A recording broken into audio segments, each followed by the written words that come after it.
So here we are at day 5, the last day of our Pilates for Core series.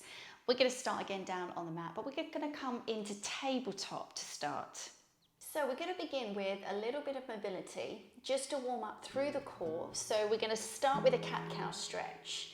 So taking a breath in here. And as we breathe out, we're going to squeeze the tailbone under, tuck the chin into the chest, lengthen through the spine. And as we breathe in, we're going to relax it down. And again, we're going to breathe out, tailbone under, chin into the chest. And again, breathe in as we come back into our tabletop. So just moving between these two movements, warming up through the back of the body, the core, and also into the neck. We've got a little bit of work today down on the mat using the head and shoulders to create resistance. So we want to make sure that we are ready to move. Good. Now we're going to hold our tabletop position here. We're going to start with an exercise called thread the needle, which challenges the core along with mobilizing the spine. So you're going to take your left hand out so your little finger is to the edge of the mat, and you're going to bring your right hand underneath your belly button so your palm is facing your belly. You're going to take a breath in, and then as you breathe out, you're going to start to bend into your left elbow to push your right arm through, bringing the shoulder down towards the floor. And then as you breathe in, you're going to draw the arm out, you're going to open the chest. And again, breathing out as we glide the arm through. Now, don't worry if your shoulder doesn't come down. We're just pushing that arm through as far as you can comfortably reach. Now, for a bit more challenge for the core here, we can take the left leg back so it's straight, tucking the toes underneath to create a stable base. And then start to move through your thread the needle. Now this is going to challenge you a little bit more. This is going to make you a little less stable on the mat. And then your final challenge option here would be to lift the leg. So as you send the arm through, we kick the leg up. And then as you draw the arm out, we lower the leg and open up. So as you send the arm through, we kick the leg out. And again, as we draw out, we open up. Now just be careful here that you don't roll back. Good, well done. Last one.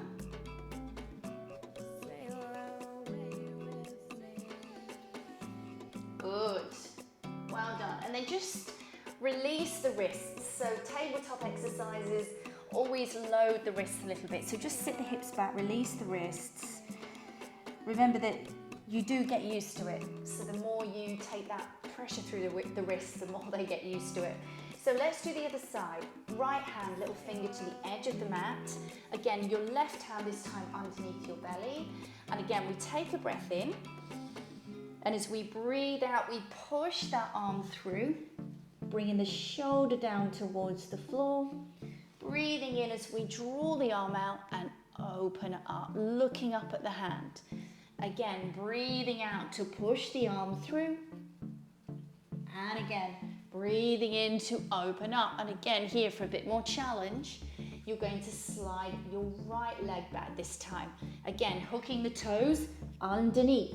This is a progression option, so it's not mandatory, but it's just going to give you a little bit more challenge through the core. And then of course we have our final option here, where as we thread the arm underneath, we lift that leg off the floor. Just bearing in mind, this is going to make you really unstable, so just being careful not to roll back. But quite a dynamic movement for the spine and a great way to challenge your core. Good, well done. So let's again have a little sit back, loosen off into that wrist. Come back into your child's pose. And then from here, we're gonna make our way round onto our back. So we've got 2 more exercises that we're going to do from a laying position. So come down onto your back. Now we're going to start working through the obliques and the core. So you're going to bring your right hand here up to your ear. Fingertips are going to be resting to your ear. Your elbow nice and wide. Left arm is going to be a little bit wider from you away from the floor. And then from here, we're going to bring the left leg up into tabletop. Now we're going to take a breath in. And again, as we breathe out, we're going to squeeze the ribs to pelvis. We're going to lift the right shoulder off the floor. And we're going to pull the chest up and across.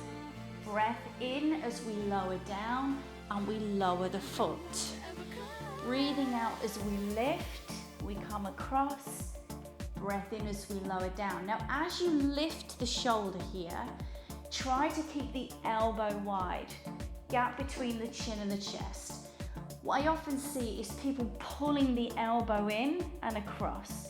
So try and keep the elbow wide and think about lifting your shoulder up and across. Now, if you want a bit more challenge here, as you tap the foot down, you could lengthen the leg away so you keep it off the floor. And again, as you come up, you bring the knee in. And again, as you come back down, you send the leg away. So this is a progression option. The next progression option here is to keep the leg straight. So again, as we lift, we're using the leg to create a little bit more resistance. Good, well done. So work to the right level for you. We're going to take 4 more. Good. Last 2. Last 1. Good, well done. Come back to the center and we're going to do the same to the other side. So switching sides, left hand here is up to the ear, elbow is wide. And again, we take a breath in, bringing that right leg up into tabletop. Breathing out to lift. Breath in as we roll the head and shoulders back, lower the knee. Again, breathing out to lift. Breath in as we lower down. So again, bringing the shoulder up rather than the elbow, keeping this elbow nice and wide. Adding your progression options if you need more challenge. So the first one here, as you lower the head and shoulders down, instead of bringing the foot back, you kick the leg out. And again, we come up, we lower and kick. And then your final option would be to keep that leg straight, using the weight of the leg to add that extra core. Good, 4 more here.